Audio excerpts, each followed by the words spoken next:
السلام علیکم ناظرین، پروگرام متضاد کے ساتھ آپ کا میزبان میاں عامر اشرف اور میرے ساتھ موجود ہیں سینئر اینکر پرسن اور تجزیہ کار جاوید کمیانہ صاحب۔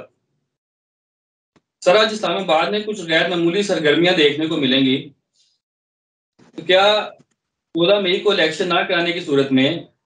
سپریم کورٹ آج وزیر اعظم شہباز شریف کو توہین عدالت لگا سکتی ہے؟ جی بہت شکریہ عامر صاحب۔ آج اسلام آباد کے اندر 3 اہم سرگرمیاں ہو رہی ہیں۔ نمبر 1 تو جیسے آپ نے خود ہی کہہ دیا کہ توہین عدالت لگے گی کہ نہیں، اس پر میں بعد میں آتا ہوں۔ اسلام آباد کے اندر الیکشن کے حوالے سے اہم سماعت آج ہو رہی ہے، لیکن الیکشن کمیشن نے جو ایک پٹیشن فائل کی ہوئی ہے، ریویو پٹیشن کہ نظر ثانی کریں انتخابات جو ہونے پنجاب کے اندر، اس کی سماعت فی الحال تو آج ہے۔ دوسری سرگرمی یہ ہے کہ سپریم کورٹ کے باہر پی ڈی ایم جو ہے وہ دھرنا دے رہی ہے، مولانا فضل الرحمان صاحب جو ہیں وہ پاور شو کریں گے۔ اور تیسری سرگرمی پارلیمنٹ کا مشترکہ اجلاس ہے جو 4 بجے شروع ہوگا۔ مولانا صاحب کے ہسٹری ہے کہ وہ ان کا ورکر بڑا کمیٹڈ ہے اور وہ کافی لوگ اکٹھے کر لیتے، لیکن اس بار ان کے ساتھ میں کل سے مسلسل ایکٹیویٹیز دیکھ رہا ہوں کہ پیپلز پارٹی اور مسلم لیگ نون جو ہے وہ بھی بڑی جان فشانی کے ساتھ ان کا ورکر بھی نکل رہا ہے۔ اور کل انہوں نے ان کے وزراء نے جا کے گزارش کی تھی مولانا فضل الرحمان صاحب سے کہ یہ ریڈ زون ہے اور خدا نہ خواستہ سپریم کورٹ میں اس دھرنے کی آڑ میں کوئی دہشت گردی یا اس طرح کے ناخوشگوار واقعات پیش نہ آ جائے تو آپ جگہ تبدیل کر دیں۔ تو مولانا نے کہا کہ میں نے پبلکلی اناؤنس کر دیا ہے تو میں ابھی جگہ تبدیل نہیں کروں گا، میرے ورکرز وہیں آئیں گے اور وہاں ان کے ساتھ مشاورت کے بعد فیصلہ کریں گے۔ اسی بنیاد کے اوپر جو آنریبل ججز ہیں ان کا، کیونکہ ایگزٹ کا گیٹ جو ہے وہ ان کو راستہ دیا جائے گا شاید گھر جانے کے لیے، آ تو جائیں گے خیر خیریت سے، وہ خیر پہنچ بھی خیریت سے جائیں گے، لیکن یہ کہ پرائم منسٹر ہاؤس کے اندر ایک دروازہ کھلتا ہے پارکنگ والی سائڈ سے اور ایک پارلیمنٹ ہاؤس کے اندر سپریم کورٹ کی دوسری سائڈ سے دروازہ کھلتا ہے، تو میرے خیال وہاں سے ان کو گھر بھی پہنچایا جائے گا۔ اب بات کرتے ہیں توہین عدالت جو آپ نے کہا ہے، تو توہین عدالت کس چیز کی لگانی ہے؟ وزیر اعظم صاحب نے اور ان کی کابینہ نے تو 21 ارب کے جو فنڈز ہیں ان کی اپروول دے دی تھی۔ اپروول دے کے انہوں نے پارلیمان کے اندر وہ معاملہ بھیج دیا، پارلیمنٹ کے اندر اس کو میجورٹی کے ساتھ مسرد کر دیا گیا۔ تو وزیر اعظم صاحب کے پاس پہلی بات یہ کہ آج سپریم کورٹ کے ان آنریبل ججز کے اوپر بھی بھرپور پریشر ہوگا، کیونکہ جس حد تک وہ چلے گئے تھے عمران خان صاحب کے پیار و محبت اور عشق کے اندر، مجبوراً ان جماعتوں کو اس حد تک آنا پڑا اور یہ ریئیکشن شو کروانا پڑا۔ اچھا اگر وہ ضمانت دے دیتے تو شاید اتنا ریئیکشن نہ آتا، لیکن جو ساتھ ان کے ڈائلاگ تھے اس کے اوپر زیادہ ان کے اندر تشویش پائی گئی ہے کہ ویلکم، آئیں، بڑی خوشی ہوئی، وہاں آرام کریں،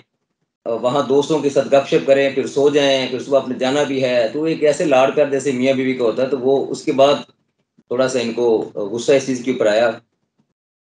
تو ایک اور اطلاع بھی ہے کہ شاید اگر کوئی اس طرح انہوں نے توہین عدالت کی کارروائی شروع کی تو پہلی بات ہے کہ حکومت اس کو مانے گی نہیں۔ کیوں نہیں مانے گی؟ حکومت نے 4/3 کا جو فیصلہ ہے وہی اب تک وہ قبول کر رہے ہیں۔ اگر آپ کو یاد ہو کہ اس سے پچھلے اتوار کو بندیال صاحب جو تھے وہ آنریبل چیف جسٹس لاہور میں ایک مائنورٹیز کے پروگرام میں خطاب کرتے ہوئے انہوں نے اشارہ دیا تھا حکومت کو کہ فیصلے کے خلاف اپیل کی جاتی ہے۔ تو حکومت نے اپیل اس لیے نہیں کی کہ اگر وہ اپیل کر لے تو پھر تو انہوں نے اون کر لیا ان کا فیصلہ، تو وہ تو ان کے فیصلہ اون ہی نہیں کر رہے، وہ 4/3 کا فیصلہ کہہ رہے ہیں بار بار۔ تو نہ تو انہیں عدالت لگے گی، نہ وہ اس کے خلاف اس کو قبول کریں گے، بلکہ یہ ممکنات میں سے ہے کہ چیف جسٹس صاحب کے خلاف ریفرنس بھی آ سکتا ہے۔ بہت سارے دوستوں کے یہ ذہن میں ہوگا کہ ریفرنس لانے کے لیے تو صدر پاکستان جو ہیں وہ عارف الوی صاحب پی ٹی آئی کے کارکن کے طور پہ کام کر رہے تھے، وہ ریفرنس فوری اڑا کے واپس پھینک دیں گے اور نہیں اس کو سائن کریں گے۔ تو آئین کے اندر سپیکر قومی اسمبلی کے پاس یہ گنجائش موجود ہے کہ وہ لا سکتے ہیں۔ اور ایک طرف یہ ہوا ہے کہ پی ڈی ایم کا جو ورکر ہے جو کچھ عرصے سے ایک تو حکومت کی پالیسیوں سے، ایک مہنگائی کی وجہ سے اور ایک مسلسل خان صاحب کی سرگرمیوں کی وجہ سے ذرا دباؤ کا شکار تھا، اگر آج ان کا ورکر اچھی تعداد میں نکلتا ہے تو اس کا مرال بہت اوپر چلا جائے گا۔ اور وہ نہ صرف سوشل میڈیا میں بلکہ انتخابات تک اس چیز کو کیش کروا کے اور اس کے اچھے نتائج حاصل کر سکتے ہیں۔ اچھا، گرفتاریوں کا سلسلہ بھی تھم نہیں رہا اور اس سارے معاملات میں عمران خان صاحب میں بڑی واضح فرسٹریشن نظر آ رہی ہے۔ آنے والے دنوں میں خان صاحب اور اسٹیبلشمنٹ کے درمیان معاملات بہتر ہوتے نظر آ رہے ہیں؟ بالکل نہیں، بالکل ایسا نہیں ہوگا۔ گرفتاریاں جو ہیں وہ ابھی بھی ہو رہی ہیں، رات بھی ہوئی ہیں، کل بھی ہیں۔ محمود رشید صاحب اور سینیٹر سیف اللہ نیازی صاحب گرفتار ہوئے ہیں، اور ایک سینئر رینکر اوریا مقبول جان صاحب کی گرفتاری بھی ہوئی ہے۔ اور آپ کو یاد ہوگا پرسوں آنریبل ہائی کورٹ نے یہ فرمایا تھا کہ 17 جو پی ٹی آئی کی خواتین ہیں، اگر ان کے اوپر اور مقدمات نہیں ہیں تو ان کو چھوڑ دیا جائے، جس میں پنجاب کی صدر یاسمین راشد صاحب ابھی شامل تھیں۔ لیکن اس کے بعد آپ نے دیکھا کہ دہشت گردی کے متعدد مقدمات ہونے کے باعث ان کو نہیں چھوڑا گیا بلکہ ان کو جیل بھیج دیا گیا، اور جیل سے پھر ان کو سرسز ہاسپٹل آیا گیا۔ تو خان صاحب کے لیے مشکلات ہیں کہ ابھی کل ان کا پی ٹی آئی کا اہم اجلاس بھی تھا، لیکن اس میں جب قیادتی نہیں ہے، نہ مرکزی نہ صوبائی، تو وہاں پہ خان صاحب کو خاصا اس چیز کا جھٹکا لگا اور محسوس ہوا۔ اور دوسری بات یہ ہے کہ خان صاحب نے رات خود ہی فرما دیا کہ جی میرے اوپر بغاوت کا مقدمہ درج کر کے 10 سال تک سزا سنائی جا سکتی ہے اور 10 سال تک جیل میں رکھا جا سکتا ہے۔ تو خان صاحب کو بھی ادراک ہو گیا اس چیز کا کہ جس حد تک میں چلا گیا ہوں، اس میں اب واپسی جو ہے کافی حد تک ناممکن ہے۔ اور اصل جو لڑائی، جیسے آپ کو یاد ہوگا نومبر کے اندر آرمی چیف کی تعیناتی کی تھی، اسی طرح ایک اگلی تعیناتی آ رہی ہے جو ستمبر کے اندر ہے، اور یہ ساری لڑائی اسی کی وجہ سے ہے۔ اور دونوں جو فریقین ہیں وہ اپنے اپنے سروائیول کی کوشش کر رہے ہیں۔ وہ ہے ستمبر۔ جیسے حکومت نے تحریک اعتماد جب خان صاحب کے خلاف وہ لے کے آئی تو ان کو ڈرایا گیا کہ جی اگر فیض حمید صاحب کو خان صاحب نے آرمی چیف بنا دیا تو اس کے بعد آپ لوگوں کی خیر نہیں ہے، اور یہ 2035 تک پروگرام چلے گا، جس کا آصف علی زرداری سے اظہار بھی کر چکے ہیں۔ وہ ایک اس وقت غیر یقینی کی صورتحال رہی، اور آپ کو یاد ہوگا کہ دھرنے اور لانگ مارچ کے اعلان کیا اور خان صاحب کے اوپر ایک افسوسناک حملہ بھی حفظ آباد کے قریب ہوا۔ وہ ساری کی ساری کوشش یہی تھی کہ آرمی چیف جو ہے وہ موجودہ حکومت پی ڈی ایم کی حکومت جو ہے وہ اس کو تعینات نہ کر سکیں۔ اور اس کا کل جو ہے وہ سردار ترین الیاس صاحب نے بھی اظہار کر دیا ہے کہ خان صاحب کی ہدایات تھی کہ 2 دن بلدیاتی انتخابات آ کے کریں، کیونکہ آرمی چیف عاصم منیر نہیں اپوائنٹ ہونے چاہیے۔ اسی طرح جو دوسری تعیناتی ہے وہ ہے سپتمبر کے اندر، کیونکہ آنریبل چیف جسٹس صاحب جو ہیں وہ سپتمبر میں ریٹائرڈ ہو جائیں گے، اور خان صاحب کو یہ ڈرایا جا رہا ہے کہ اس کے بعد قاضی فائز عیسیٰ آ جائیں گے تو آپ کو اعلیٰ عدلیہ اور جو ان کے ماتحت عدالتیں ہیں وہاں سے کوئی ریلیف نہیں ملے گا، بلکہ ممکن ہے کہ وہ آتے ساتھ ہی جوڈیشل کمیشن کے اندر ریفرنس لے کے آئیں جو اپنا دوسرے ججز ہیں، اعجاز الحسن صاحب یا منیب صاحب، تو آپ کے جو ذہن کے وہ ججز ہیں وہ سارے فارغ کر دیے جائیں گے۔ اور اسی وجہ سے ان کو یہ کافی حد تک ڈرایا جا رہا ہے کہ یہ اگر تعیناتی ہوگی تو اس کے بعد آپ کا سیاسی مستقبل مزید تاریک ہوگا۔ اور بالکل اسی طرح پی ٹی ایم کی حکومت کو یہ دلاسا دیا جا رہا ہے کہ ستمبر تک صرف انتظار کر لیں، ستمبر تک لنگر آن کر لیں، چیف جسٹس بھی آپ کے آ جائیں گے، اور اس کے بعد جو ہے وہ سپتمبر تک کو 5 سے 6 اور جرنلز ریٹائرڈ ہو جائیں گے، تو ان کی جگہ ایک نیا بورڈ، جو میں نے پرسوں کے پروگرام میں کہا کہ عاصم منیر صاحب کو ابھی کوئی بورڈ تشکیل یا پروموشن جو ہے وہ دینے کا موقع نہیں ملا۔ اس کے بعد یہ کہ 5-6 نئے جرنل جو ہیں وہ پروموٹ ہوں گے، اور ان کو پھر عاصم منیر صاحب اپنے ایک ٹیم بنا لیں گے کور کمانڈرز کی۔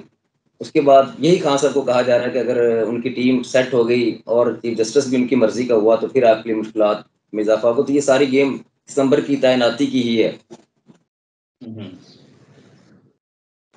جناب ہاؤس اور جی ایچ پی اور دیگر جگہوں پر حملوں کی صورت میں شر پسند ناصری کے خلاف آرمی ایکٹ کے تحت مقدمات درج ہو رہے ہیں، اس میں کس حد تک صداقت ہے؟ دیکھیں خان صاحب نے آخری کارڈ اپنا کھیل دیا ہوگا۔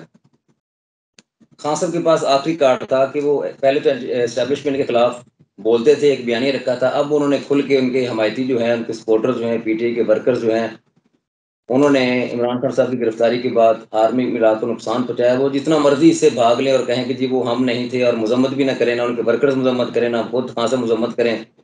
لیکن جو لوگ پکڑے جا رہے ہیں وہ معافی بھی مانگ رہے ہیں، وہ بتا بھی رہے ہیں کس کے کہنے پہ کیا ہے، کوئی بتا رہا ہے کہ مجھے پیسے کس نے دیے۔ تو ایویڈنس اتنے اسٹرانگ ہیں کہ اس میں کسی طرح کا کوئی بہام نہیں ہے۔ اور فوج کے اندر شدید غم و غصہ ہے اس وقت، شدید، اتنی ریزنمنٹ پائی جا رہی ہے کہ وہ جو لوگ کچھ نہ کچھ خان صاحب کے حوالے سے ایک سافٹ کارنر رکھتے تھے، اب ان کی طرف سے ہی پریشر ہے آرمی چیف کے اوپر کہ پرزور طریقے سے جو ہے وہ نہ صرف مذمت کرے بلکہ ان لوگوں کو انصاف کے کٹہرے میں لے کے آئیں۔ اس کی وجہ یہ ہے کہ کل کو کوئی بھی جتھا اس طرح آ کے آرمی ملا کر نقصان پہنچائے گا تو ہمارے لیے پوری دنیا کے اندر جنگ صحیح ہے۔ اسی وجہ سے اس دن پشاور کے دورے کے اوپر D G I S P R نے بڑا سخت ایک پریس ریلیز دی تھی، اور مزے کی بات ہے خان صاحب نے اپنی پرسوں کی تقریر میں D G I S P R کو بھی دھو ڈالا ہے اور غیر پارلیمانی لفظ استعمال کیے ان کے بارے میں۔ ظاہری بات ہے آئی ایس پی آر اپنی طرف سے کوئی بات نہیں کرتی، وہ ساری کی ساری آرمی چیف کی ترجمانی کرتی ہے۔ تو خان صاحب اپنے آخری کارڈ مسلسل کھیل رہے ہیں کہ بول بھی رہے ہیں، پریکٹیکلی بھی کروا دیا، اب ان کے پاس اور تو راستہ کوئی نہیں ہے۔ لیکن جو ریٹائرڈ آرمی جنرلز یا آفیسرز یا ان کی فیملیز یا ایون سرونگ جو خان صاحب کے بارے میں سافٹ رکھتی تھی، اب وہ سخت خلاف ہوگی۔ بلکہ میں تو سمجھتا ہوں کچھ میرے سرکل کے اندر ذمہ دار شہری جو ہیں وہ اس واقعے کے بعد پی ٹی آئی سے بالکل لا تعلق ہو گیا، اور انہوں نے کہا کہ جی یہ نہیں۔ تیسری بات یہ ہے کہ وفاقی حکومت پرسوں شباز شریف صاحب نے 72 گھنٹے کے اندر سارے ملزمان گرفتار کرنے کا کہا، اور ماشاءاللہ کافی حد تک وہ شرپسند گرفتار ہو بھی گئے۔ اسی طرح صوبائی حکومت نے بھی اس بات کے اعادہ کیا جی زیرو ٹالرنس ہے، کوئی کمپرومائز نہیں کریں گے، سارے پکڑیں گے۔ اور فوج کی طرف سے بھی یہی اسٹیٹمنٹ آئی تھی۔ تو آرمی ایکٹ کے تحت مقدمات درج بالکل ہوں گے، اور کافی حد تک گرفتاریاں ہو گئی ہیں، اور آئندہ میرا خیال ہے 1-2 روز یا چند روز کے اندر، یا ممکن ہے آج یا آئندہ 1-2 روز کے اندر کور کمانڈرز کانفرنس ہوگی جس کے اندر اسی معاملے کے اوپر بڑا سخت رد عمل دیا جائے گا، اور ایک دفعہ پھر یہ بتایا جائے گا کہ یہ جو ہوا ہے یہ ناقابل برداشت ہے۔ اس کی وجہ یہ نا کہ چند جو آپ کی کورز ہیں وہ بڑی سینسٹیو ہیں، جیسے لاہور ہو گئی اس کے ساتھ بارڈر لگتا ہے، بہاولپور ہو گیا اس کے ساتھ بارڈر لگتا ہے، پشاور ہو گیا، بلوچستان ہو گیا، کوئٹہ۔ تو ان کورس کے اندر اگر اس طرح کے واقعات ہوتے ہیں تو آپ کو پتا واگا بارڈر بالکل قریب ہے، تو کسی وقت بھی 500,000 انڈین فوجی آ کے وہ کور کمانڈر ہاؤس کے اوپر حملہ کر سکتے ہیں۔ تو اس لیے فوج کے اندر اس وقت شدید غم و غصہ ہے، اور یہ اسی بات کی غمازی کر رہا ہے کہ جو گرفتاریوں کا سلسلہ رک نہیں رہا، اور بالکل سب کے اوپر آرمی ایکٹ کے تحت مقدمات ہوں گے۔ اور یہاں تک بھی سننے میں آ رہا ہے کہ شاید آرمی ایکٹ 59 اور 60 کے تحت خان صاحب کے اوپر بھی مقدمہ درج ہو اور وہ آرمی کورٹس کے اندر چلے، اور اس کا اظہار وہ خان صاحب رات اپنی اسپیچ کے اندر کر بھی چکے ہیں۔ تو یہ ساری صورتحال ہے کہ زیرو ٹالرنس پالیسی ہے فی الحال حکومت کی اور فوج دونوں ایک ہی پیج کے اوپر ہے۔ ناظرین، خان صاحب اپنا آخری کارڈ کھیل چکے ہیں، مگر اس سے پہلے بھی انہوں نے کتنے کارڈ کھیلے، جیسے قومی اسمبلی میں پیپے، 2 صوبائی اسمبلیوں کی تحریم۔ ان میں سے کوئی بھی کارڈ ان کا کارگر ثابت نہ ہو سکا۔ اب دیکھنا یہ ہے کہ آنے والے دنوں میں کیا خان صاحب اپنے مطلوبہ سیاسی نتائج حاصل کر سکیں گے۔ اپنا بہت سارا خیال رکھیے گا۔ اگلے پروگرام تک کے لیے اپنے میزبان عامر اشرف کو اجازت دیجیے۔ اللہ نگہبان۔